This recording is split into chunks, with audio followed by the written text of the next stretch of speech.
All right, let's take a look at these last two examples. Example 7, determine whether the following series converges or diverges. Okay, so to get started here, I'm going to use that idea that we talked about in a previous video of n behavior. So what is the behavior of this expression when n is very large?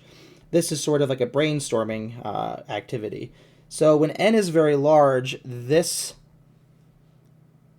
expression behaves like its dominating terms. So its dominating terms are n squared and n to the fourth, which is 1 over n squared. And we know that the series 1 over n squared from n equals 2 to infinity in this case converges, since this is a p-series with p equals to 2, which is greater than 1. So this right here is, this right here is sort of our scratch work. For me, it's what I'm doing in my head when I look at a series. I'm thinking about this. So with that little quick scratch work, my gut feeling and intuition is that this series converges. Unless something very strange is going on that doesn't meet the eye, this should converge. So let's try to now formally use our, we believe it converges. Let's now try to formally show it and make sure there's no weird little things going on.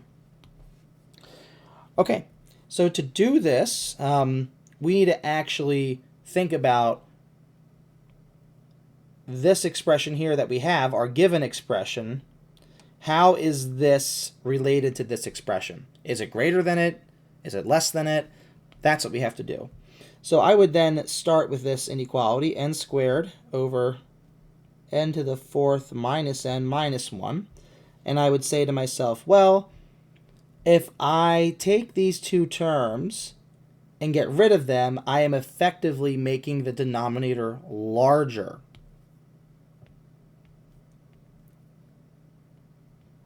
So if I make if I have a fraction and I make the denominator larger, that makes the overall fraction smaller. And for n2 or larger, this is definitely non-negative.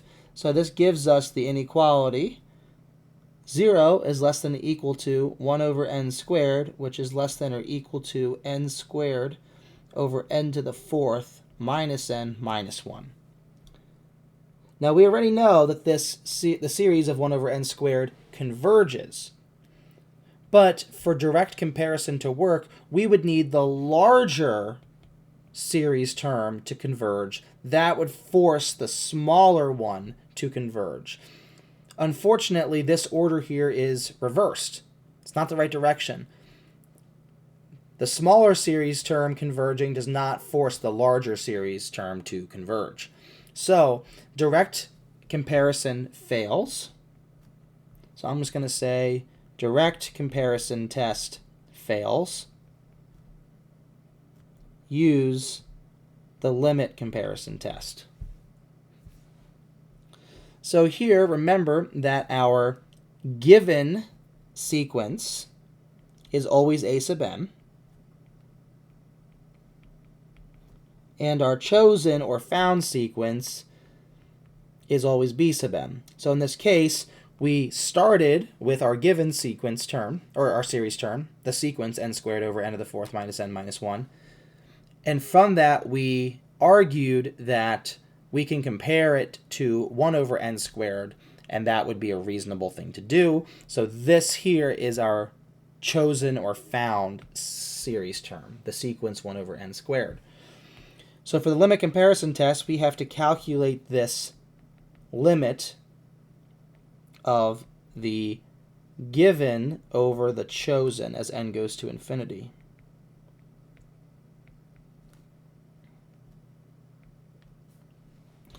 So a sub n is n squared over n to the fourth minus n minus 1. If I divide by b sub n, I'm multiplying by the reciprocal. So notice here that by the method of dominating terms, In the numerator, our dominating term is n to the fourth, and in our denominator, the dominating term is also n to the fourth. So this limit exists and it's equal to 1, which is positive, which means, well, let's formally say what it means, but right there, that's what we have. So we can say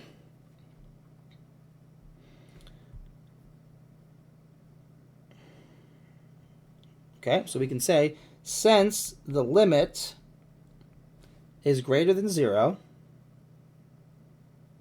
and the series of 1 over n squared from n equals 2 to infinity converges,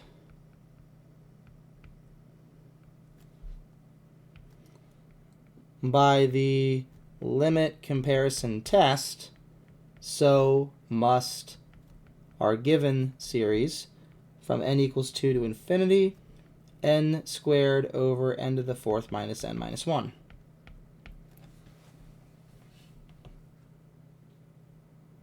Example 8. Determine whether the following series converges or diverges. Okay? So here the same thing, we want to use this idea of dominating terms. So I'm going to go ahead and think of this as n. Well, actually, let's write it out.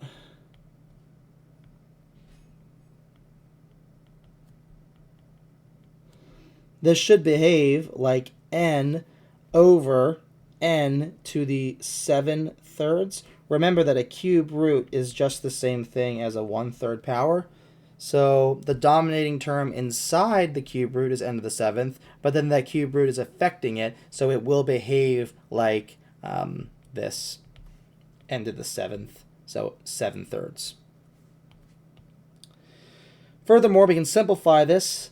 This would be 1 over n to the, we're going to subtract, so 4/3. Okay. So this little work here is for n, for large n, let's say, for large n. That should be true. Okay, so now let's try to actually obtain this 1 over n to the 4/3 by adding or subtracting things.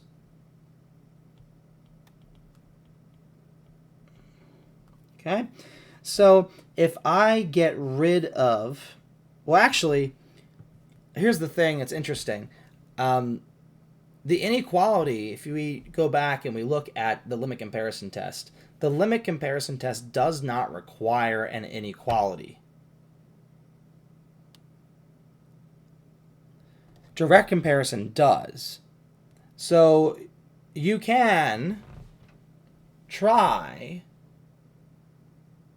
to do limit comparison first without doing direct comparison. But sometimes that does lead people astray. So what I'm going to say here is I will show it to you without actually getting the inequality for this example. The reason why is this right here, 1 over n to the 4/3, this 4/3 is greater than 1. So the series of this would converge. So this should be fine to use limit comparison without actually finding the inequality, because we're not going to even try to do direct comparison this time. Let's try that. So in this case, I'm going to use this b sub n, and of course our given is a sub n.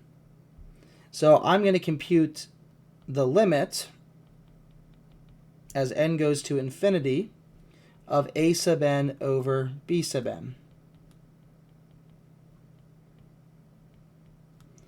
So a sub n is going to be n plus 5 over the cube root of n to the 7th plus n squared divided by b sub n, which is multiplying by the reciprocal.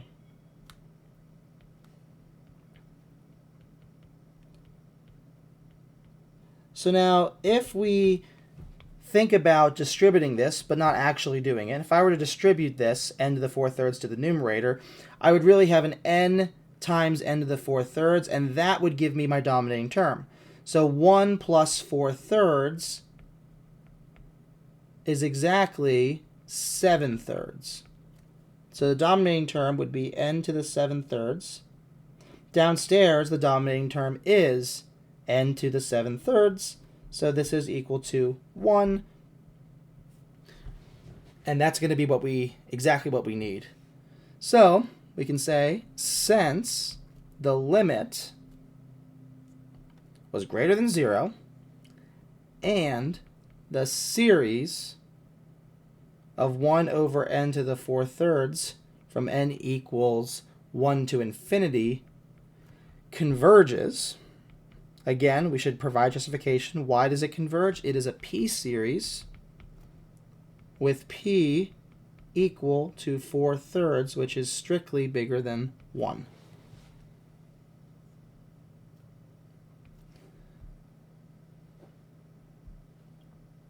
By the limit comparison test, the series n plus 5 over the cube root of n to the 7th plus n squared also converges.